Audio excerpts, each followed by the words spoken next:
निकलती है तो नल के कूप के बराबर गिरती हैं, लेकिन जैसे जैसे वहां से बढ़ती आती हैं आकर के तीर्थराज प्रयाग में, इलाहाबाद में, काशी विश्वनाथ में देखिए कितना विशाल रूप से कल कल किलोल करती हुई मां गंगा मैया का स्वरूप विग्रह देख करके आदमी का हृदय कांप जाता है। कहीं बारिश के मौसम में जाइए, देखिए महाराज खतरे के ऊपर, निशान के ऊपर चलती हैं।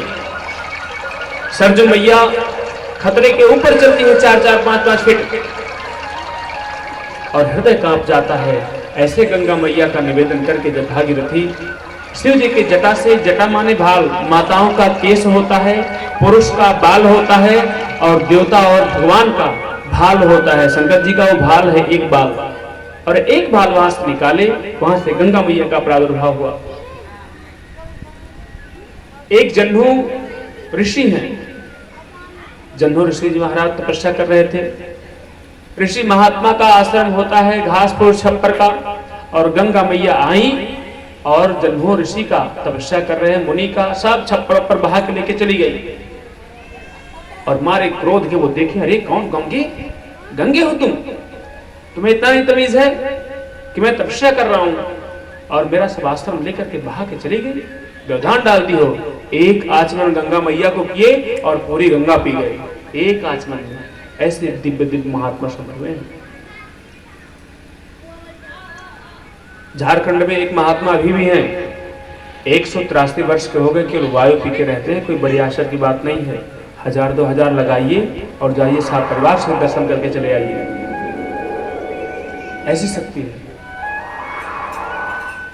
और जन्नू मुनि के फिर निवेदन करने पर भागीरथी के अपने जांघ के चीर को, जांघ का वो चीर्ण करते हैं और जांघ से फिर निकलती हैं मां गंगा।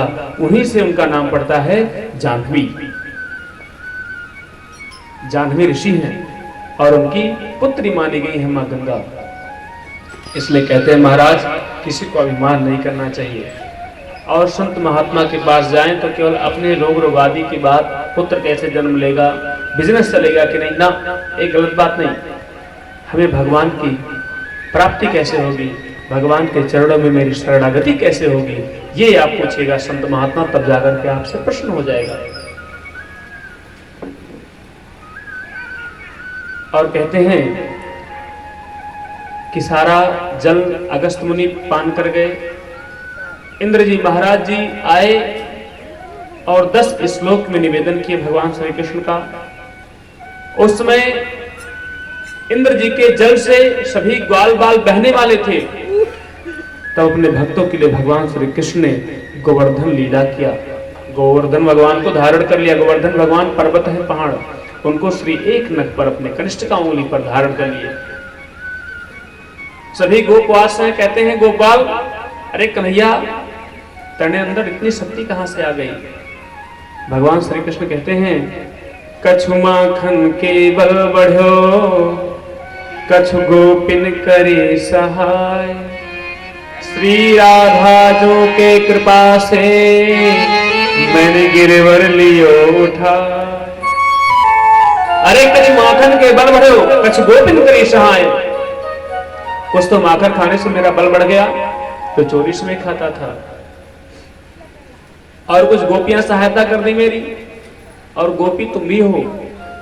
गोपी माने कोई महिला नहीं महाराज, गोपी माने हम भी गोपी हैं, महिला भी हैं, गोपी वृक्ष भी हैं, गोपी आप भी हैं, गोपी एक जानवर भी है। गोपी माने, गो माने इंद्रियां और पी माने पान करने वाला, वो गोपी है। आगे रासलीला की कथा में आपको बताऊंगा। भगवान